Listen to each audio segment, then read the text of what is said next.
Assalamualaikum warahmatullahi wabarakatuh. Hai teman-teman semua, kembali lagi bersama saya tentunya di YouTube channel saya. Nah, bagi teman-teman yang belum mengenal saya, izinkan saya memperkenalkan diri.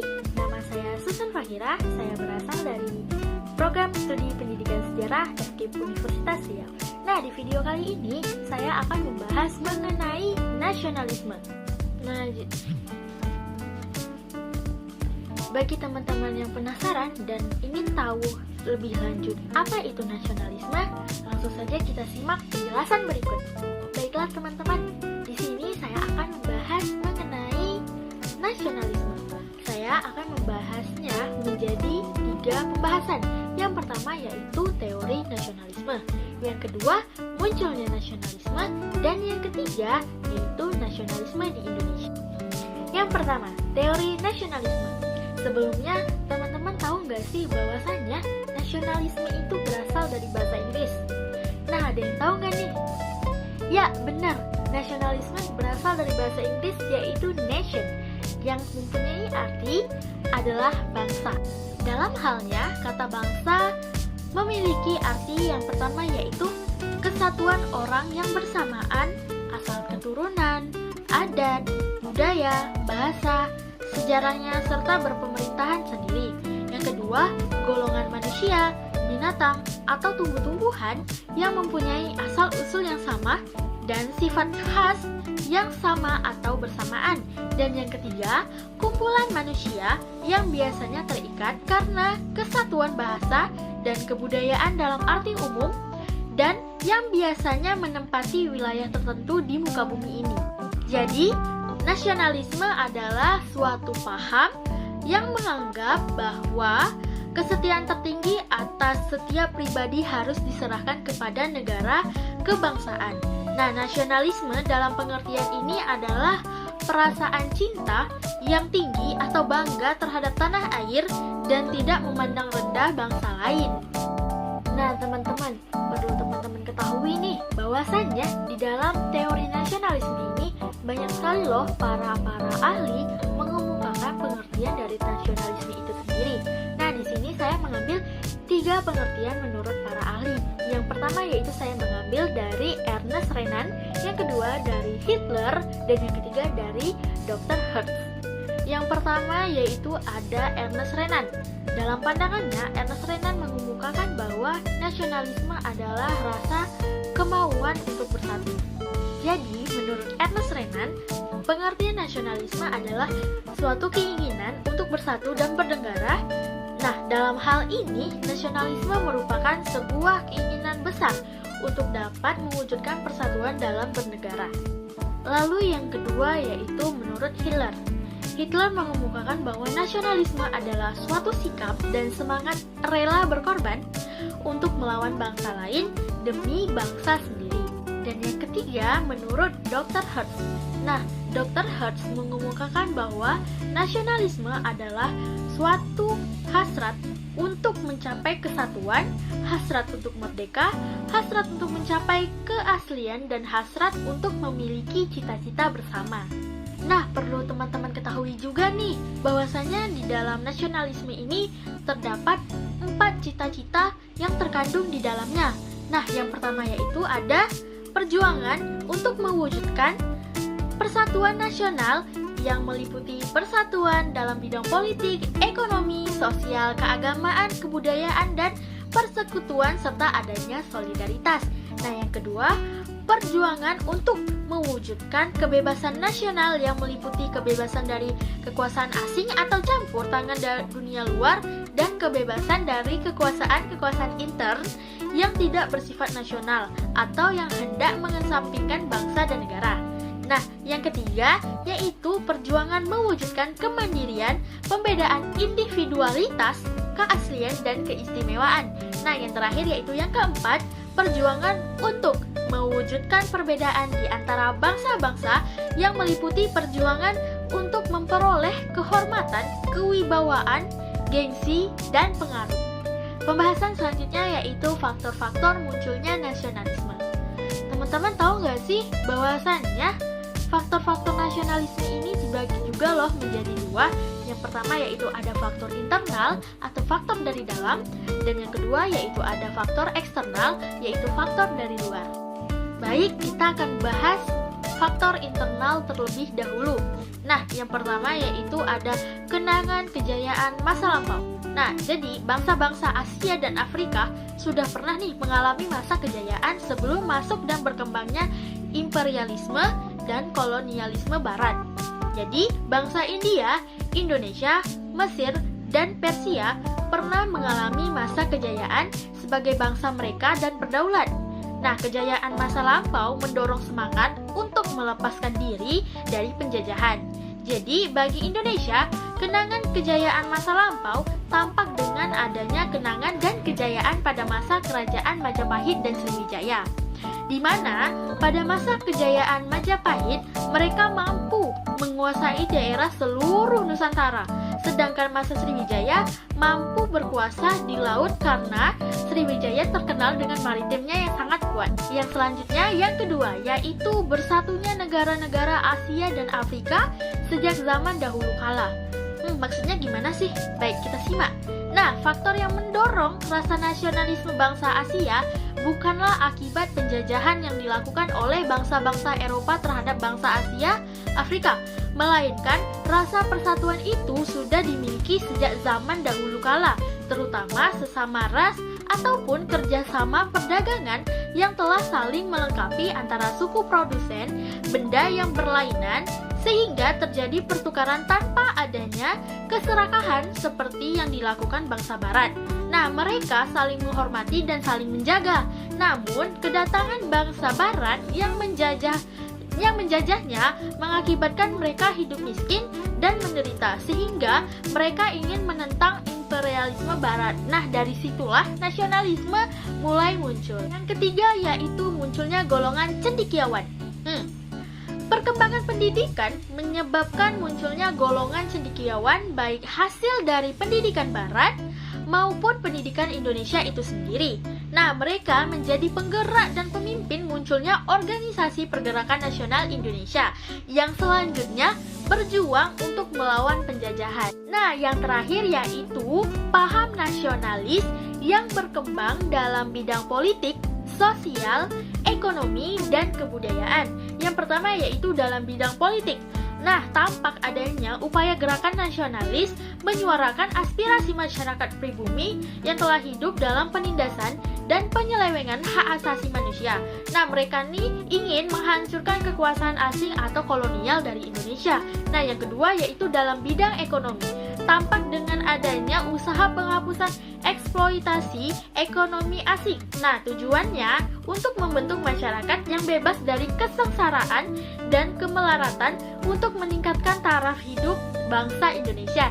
Dan yang ketiga yaitu dalam bidang budaya. Nah, dalam bidang budaya ini tampak dengan upaya untuk melindungi, memperbaiki, dan mengembalikan budaya bangsa Indonesia yang hampir punah karena masuknya budaya asing di Indonesia.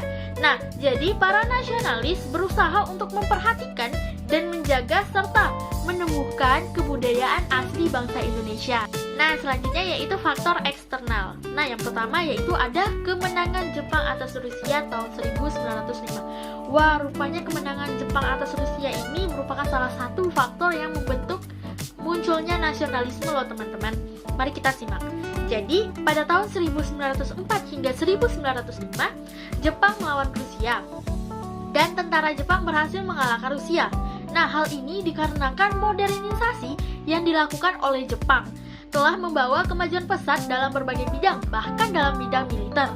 Awalnya, dengan kekuatan yang dimiliki tersebut, Jepang mampu melawan Korea, tetapi kemudian Jepang melanjutkan ke Manchuria dan beberapa daerah di Rusia.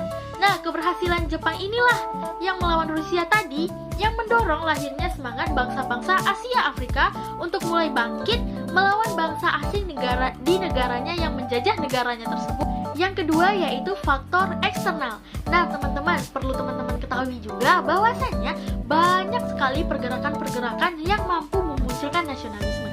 Nah, yang pertama yaitu ada pergerakan kebangsaan India. Jadi, India untuk menghadapi Inggris membentuk organisasi kebangsaan dengan nama All India National Congress. Nah, tokohnya yaitu adalah Mahatma Gandhi, Pandit Jawaharlal Nehru, B.J. Tilak, dan sebagainya. Mahatma Gandhi memiliki dasar perjuangan yang pertama, ahimsa, yaitu dilarang membunuh, yaitu pergerakan anti perang. Yang kedua, itu ada Hartal, merupakan gerakan dalam bentuk asli tanpa perbuatan apapun walaupun mereka masuk kantor atau pabrik. Nah, yang ketiga yaitu ada Satyagraha, yaitu merupakan gerakan rakyat India untuk tidak bekerja sama dengan pemerintah kolonial Inggris. Dan yang keempat ada Swadesi, merupakan gerakan rakyat India untuk memakai barang-barang buatan negeri sendiri. Selanjutnya ada gerakan kebangsaan Filipina. Nah, gerakan ini digerakkan oleh Jose Rizal dengan tujuan untuk mengusir penjajah bangsa Spanyol di wilayah Filipina. Nah, Jose ditangkap pada tanggal 30 September 1896 dengan dijatuhi hukuman mati. Akhirnya, perjuangan Jose dilanjutkan oleh Emilio Aguinaldo yang berhasil memproklamasikan Filipina tepatnya pada tanggal 12 Juni 1898. Namun, tetapi Amerika Serikat berhasil menguasai Filipina dari kemerdekaan baru diberikan Amerika Serikat pada tanggal 4 Juli 1946. Yang ketiga ada Gerakan Nasionalis Rakyat Cina. Nah, gerakan ini dipimpin oleh Dr. Sun Yat-sen yang mengadakan pembaharuan dalam segala sektor kehidupan bangsa Cina. Dia menentang kekuasaan dinasti. Dasar gerakan Sanminchu 1. Republik Tiongkok adalah suatu negara nasional Cina. Kedua, pemerintahan Cina disusun atas dasar demokrasi, kedaulatan berada di tangan rakyat. Dan yang ketiga, pemerintah Cina mengutamakan kesejahteraan sosial bagi rakyatnya. Nah, apa yang dilakukan oleh Dr. Sun Yat-sen ini sangat besar pengaruhnya terhadap pergerakan rakyat Indonesia. Terlebih lagi, setelah terbentuknya Republik Nasionalis Cina pada tahun 1911.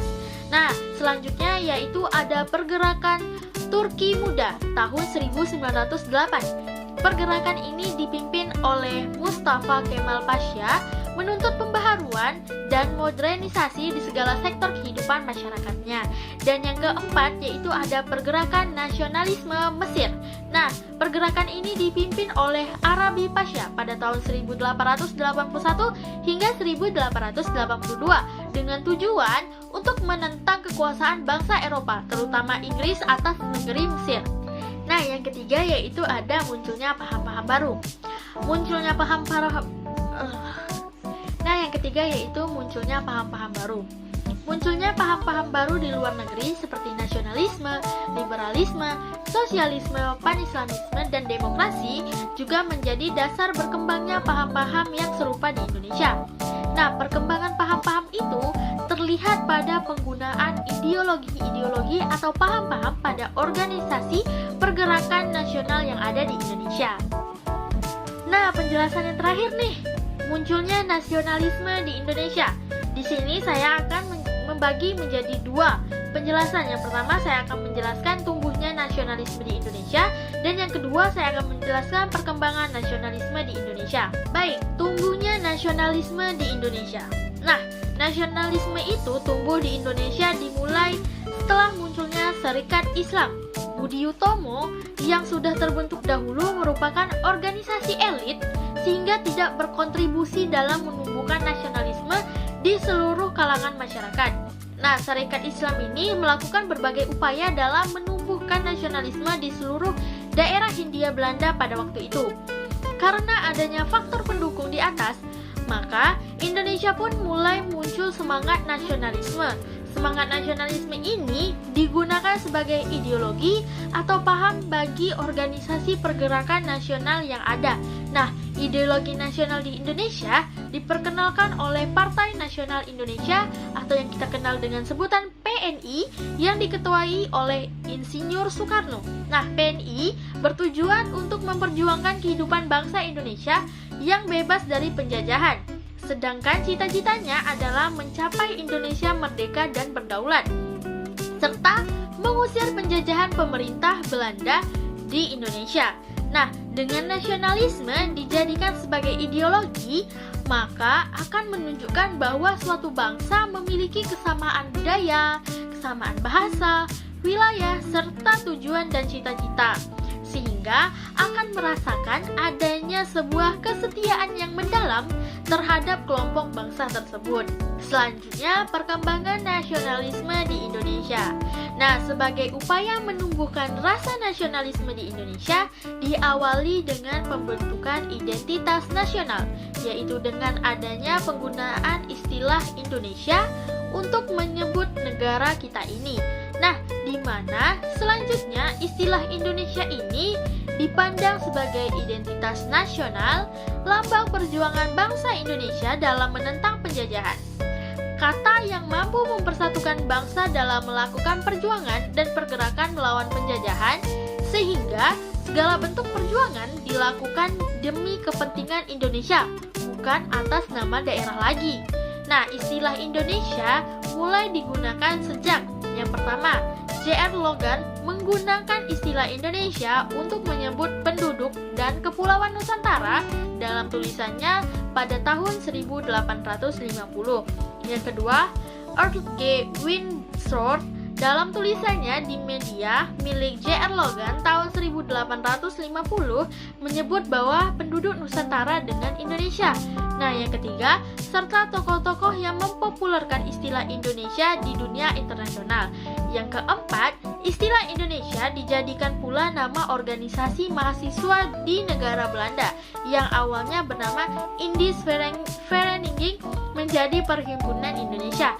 Dan yang kelima, nama majalah Hindia Putra menjadi Indonesia Merdeka. Yang keenam, istilah Indonesia semakin populer sejak Sumpah Pemuda, tepat pada tanggal 28 Oktober 1928.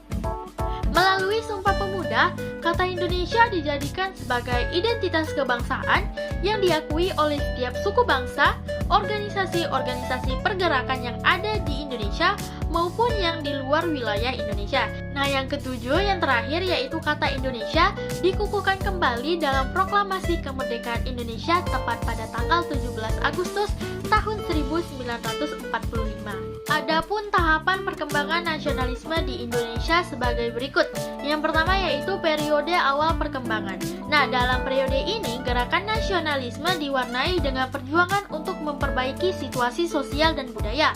Organisasi yang muncul pada periode ini adalah Budi Utomo, Sarekat Dagang Indonesia, Sarekat Islam, dan Muhammadiyah. Lalu ada periode nasionalisme politik.